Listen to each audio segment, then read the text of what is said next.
तो दोस्तों, Thor comics में कितना ज़्यादा स्ट्रॉन्ग है? Solar system level, Galaxy level, ज़्यादा से ज़्यादा यूनिवर्सल लेवल। अगर आप भी ऐसा सोचते हैं देन आपको ये गलत लगता है। थॉर पूरे के पूरे मल्टीवर्स को तबाह कर सकता था इन कॉमिक्स जब वो एक छोटा सा बच्चा था। तो सोचो आगे चल के ये और कितना ज़्यादा ताकतवर बन चुका होगा। तो ये जानने के लिए इस वीडियो को पूरा एंड तक देखना। तो दोस्तों, आज के इस वीडियो में हम जानेंगे कि कॉमिक्स का थॉर कितना ज़्यादा पावरफुल और स्ट्रॉन्ग है और उसे हम स्केल करेंगे। अगर आप चैनल पे पहली बार आए हो तो ऐसे ही वीडियोस देखने के लिए सब्सक्राइब करके बेल आइकन को ऑल पे सेट कर देना। वीडियो अच्छी लगे तो लाइक करके अपने दोस्तों के साथ ज़रूर शेयर करना। तो चलिए बिना किसी देरी के आज के इस वीडियो को शुरू करते हैं। Let's go. So current comics में थॉर एसगार्ड का राजा बन चुका है ओडिन के मौत के बाद, और अभी उसके पास ओडिन की पावर्स दी ओडिन फोर्स के साथ साथ वो अपनी दो माताओं यानी द फीनिक्स फोर्स के पावर्स और गाया के भी पावर्स को यूज़ कर सकता है। ऐस हमने देखा है कि वो उन दोनों के पावर्स को ही यूज़ कर चुका है इन comics. And since Thor Galactus का हेराल्ड रह चुका है, उसके अंदर थोड़ी कॉस्मिक पावर अभी भी बची हुई है, जैसे कि हमने कॉमिक्स में देखा है। यानी करंट थॉर के पास अपनी पावर्स के साथ साथ ओडिन फोर्स, फीनिक्स फोर्स, गाया की पावर्स एंड कॉस्मिक पावर भी है, जो उसे बहुत ज़्यादा ओवर पावर्ड बनाती है। अब थॉर की फीट्स की बात करें तो थॉर जब एक छोटा सा बच्चा था, बस रोने से ही उसने पूरे के पूरे यग्ड्रासिल को हिला दिया था। द सेम यग्ड्रासिल जो एक क्वांटम मेटावर्स है और जिसके अंदर infinite fully formed and complex universes exist करते हैं। ये यग्ड्रासिल स्पेस एंड टाइम को एक्सटेंड करता है और रियलिटी के हर एक प्लेन में एग्जिस्ट करता है, जो इस यग्ड्रासिल को मल्टीवर्सल इन साइज बनाता है।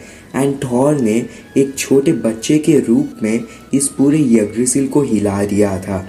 एंड ये सिर्फ एक ही फीट नहीं है, जब थॉर बड़ा हो जाता है तब उसके बस एक ही बार चिल्लाने से यग्ड्रासिल के सारे रेलम्स कांप उठते हैं। और थॉर ने द वर्ल्ड इंजन को भी पुश किया है जो यग्ड्रासिल से कनेक्टेड था। इतना ही नहीं, थॉर ने द यग्ड्रासिल के रूट्स को भी डिस्ट्रॉय किया है। In recent comics also Thor the Mythos के साथ फाइट कर चुका है। द माइथोस बेसिकली मोरॉक है जिसने यग्ड्रासिल का यूज़ करके अपने आप को द 10 रेलम्स का रूलर बना दिया था। एंड इस वक्त थॉर के पास कोई भी स्पेशल पावर्स नहीं थी, ना ही ओडिन फोर्स, ना ही फीनिक्स फोर्स और ना ही गाया की पावर्स। थॉर बस अकेला था with his own powers. Even in recent comics उसने डोनाल्ड ब्लेक को भी वन शॉट किया था, जिसने यग्ड्रासिल को ब्लीड कराया था। So yes, even in current comics Thor has consistent scalings to Yggdrasil. इससे पहले कि थॉर को ये बात पता थी कि फीनिक्स फोर्स ही उसकी माँ है, वो ऑलरेडी फीनिक्स फोर्स के साथ बहुत बार लड़ चुका था और एक बार तो उसने फीनिक्स फोर्स को नॉकआउट भी कर लिया था, जिसे द राइटर ने भी कंफर्म किया था। And even in current comics Thor को one of the many characters बताया गया है जो दी फीनिक्स फोर्स को मार सकता है। एंड ये वाले फीनिक्स फोर्स का डायरेक्ट कनेक्शन था with the white horse room, जिसे तुम समझ ही सकते हो कि कॉमिक्स थॉर भी कितना ज़्यादा स्ट्रॉन्ग है।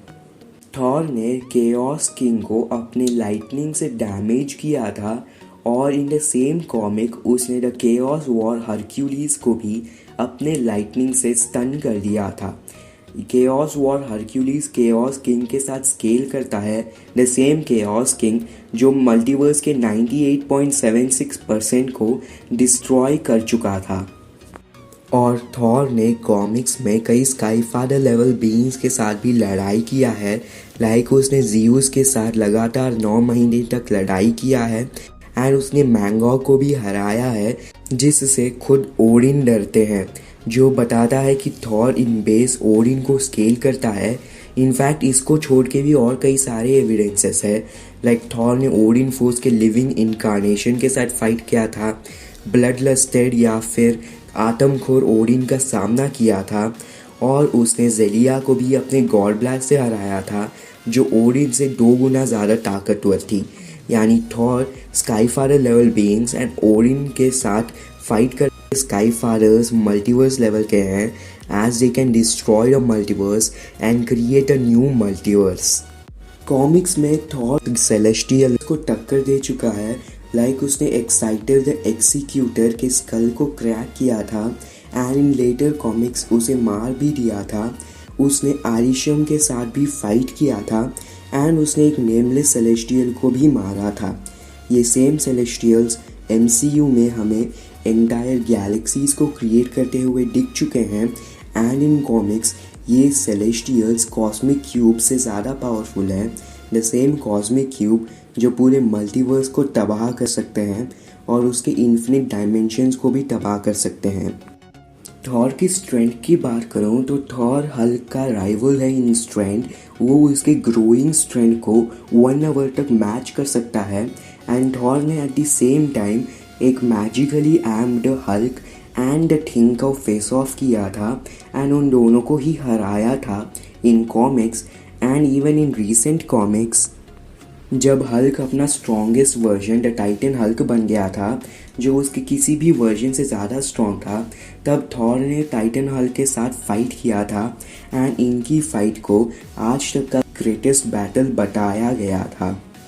ड्यूरेबिलिटी की बात ही क्या करूँ मैं, थॉर ने द गॉड बॉम्ब को सर्वाइव कर सकते हैं जो पूरे ओमनिवर्स के across from past present and future सभी गॉड्स को मारने जा रहा था, लेकिन थॉर ने इस गॉड बॉम्ब को सर्वाइव किया। थॉर ने दी अनबाइंडिंग स्टोन को भी सर्वाइव किया जो पूरे रियलिटी को डिस्ट्रॉय करने जा रहा था। थॉर सर्टर के एटर्नल फ्लेम में भी लड़ सकता है जो पूरी यग्ड्रासिल जैसा कि कहा था एक मल्टीवर्स है उसे जला सकता है। स्पीड की बात करूं तो Thor the speed of thought से मूव कर सकता है। The speed of thought Marvel में लाइट से भी ज़्यादा फास्ट है एंड उसकी स्पीड इन्फिनिट है एंड थॉर इसी स्पीड ऑफ थॉट से मूव कर सकता है। वो जीन ग्रे के टेलीपैथिक बोल्ट को भी रिएक्ट कर सकता है जो अगेन स्पीड ऑफ थॉट का ही है एंड वो Hermes the God of speed के साथ भी फाइट कर चुका है जो again the speed of thought से ही मूव करता है। और जो लोग ये बोलेंगे कि ये सब मियोनिर का फीट्स है, Thor in base without any ऐप मियोनिर को at point blank range dodge कर सकता है, जो बताता है कि थॉर मियोनिर के इक्वल है या फिर उससे भी फास्टर है। तो दोस्तों आज की ये वीडियो हमारी यहीं पे ख़त्म होती है। आई होप कि आपको ये वीडियो अच्छी लगी होगी। लाइक करके आपके फ्रेंड्स के साथ शेयर कर देना और कमेंट्स में ये बताना कि थॉर किस लेवल पे स्केल करता है। तो मैं मिलता हूँ आपसे मेरे दूसरे वीडियो में। Still and stay tune, stay of and farewell.